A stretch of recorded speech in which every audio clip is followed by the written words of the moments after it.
The 200 butterfly. You either love it or you're normal. When discussing the hardest events in swimming, it will always be brought up into the discussion at one point or another. Swimming the event is one thing, but setting a world record, that's something else entirely. And we're going to take a look at the evolution of the women's 200 butterfly world record to see how it got to its untouchable status today. Butterfly was classified as its own stroke in 1953 after starting life as a variation of breaststroke. The first Olympic Games to feature butterfly events were the 1956 Games in Melbourne, with the 100 and 200 fly for the men and the 100 fly for the women. At the 1968 Games in Mexico City, we saw the women's 200 fly contested for the very first time, where the Netherlands' Ada Kok won the gold with a 2:24.7, out-touching East Germany's Helga Linder by 1/10 of a second. As the event became a mainstay in the Olympic program, the world record would continue to be pushed lower and lower, and by the next Olympics, Karen Moe would win the gold in a world record time of 2:15.57, almost 10 seconds faster than the winning time one Olympics prior. Over the next 5 years, Rosemary Gabriel and Andrea Pollock of East Germany would break the world record a combined total of 7 times. Now, of course, there is the required footnote that during this era, there was a now infamous state-sanctioned doping program in East Germany. Pollock herself was one of several East German swimmers that would speak out against the coaches and physicians that had them systematically doped. But at the 1978 World Championships, just a couple of months after Pollock's world record, American Tracy Calkins would tie the world record mark to share the honors with the East German. This world record would only stand for a single year, however, as the first swimmer to really push this event to new heights was about to emerge. At the age of 14, during the 1979 Pan American Games in San Juan, Puerto Rico, Mary T. Maher would set her first world record with a 2:09.77 in the 200 butterfly. After breaking her own record multiple times, Maher would have been an easy gold medal favorite at the 1980 Olympic Games, had the United States not boycotted them. But 1 week after swimming at the Olympics had concluded, the United States hosted their own long course meet with the goal of beating as many times from Moscow as possible. And one of the highlights was Maher lowering her world record mark with a 2:06.37, over 4 seconds clear of the gold medal winning time from Moscow. But 1 year later at US Nationals, Maher would set her final world record in the event, stopping the clock in a 2:05.96 to set a standard that would stand for a long, long time. Maher's record in the event was truly ahead of its time. Her time from 1981 would still be competitive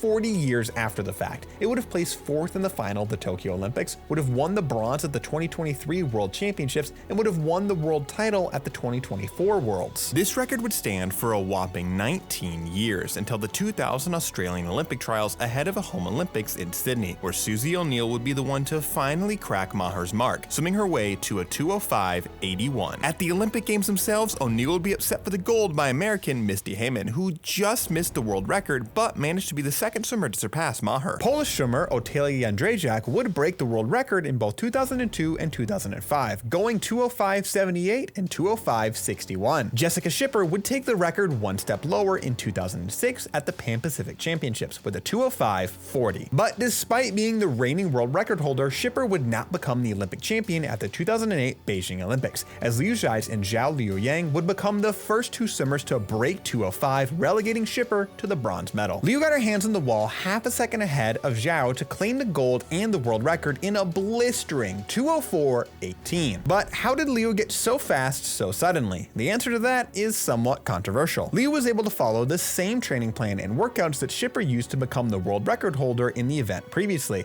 This was because Schipper's coach admitted to selling the workouts that she'd been using to Liu's coach. Ken Wood, Schipper's coach, stated that they pay for the programs. They pay good money, big money. I wouldn't help them for nothing, as well as I feel bittersweet. I do. Money is one thing and I have to make a living, but Jess is my swimmer. I brought her through since she was a 12-year-old and Liu has beaten her. Like most other events, the women's 200 fly record would be broken the following year at the infamous 2009 World Championships. In the prelims of the event, American Mary Descenza would break the world record by 4 hundredths with a 4:04.14. But Descenza would only hold the record for a single day, as Schipper and Liu would both break the 2:04 barrier in the finals of the event, with Schipper winning the world title and reclaiming her world record in a 2:03.41. But the record wouldn't last, as just 3 months later, the world record would be set where it remains today, one of the few remaining superseded records from 2009 and considered by some to be the most difficult world record to break. In late October of 2009 at the Chinese National Games, Liu would blast a 2:01.81 to smash the world record and set a standard that anyone else has yet to come close to. Liu was out like a rocket in her swim, touching the wall in a blistering 58.00. That is almost 2 full seconds faster than Schipper's former world record mark and a full second faster than her previous best split. While Schipper would have slightly outsplit Liu over the back half, it wouldn't have been enough to overcome such a monstrous lead, and compared to her old PB, she was actually able to improve her closing speed. To this day, Liu and her 201.8 is the only time a swimmer has ever gone under 202 or even under 203.